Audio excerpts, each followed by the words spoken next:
তো দেখুন গাইজ, আজকে আমরা চিকেন নিয়ে এসেছি রাত্রে 11টার সময়। কড়াইটা একটু তেল দিয়ে দিব, একটু চিনি দিয়ে দিব।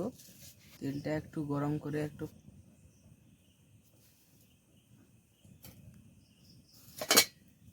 গরম করে একটু 5 মিনিট দিয়ে দিলাম। তারপরে একটু পেঁয়াজ কুচি দিয়ে দিলাম।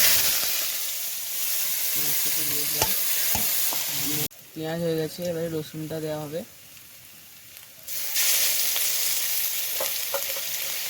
এবারে আদা কুচি দিয়ে দেবো,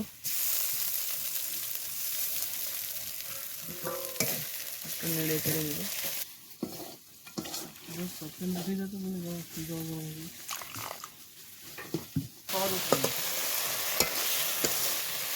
জল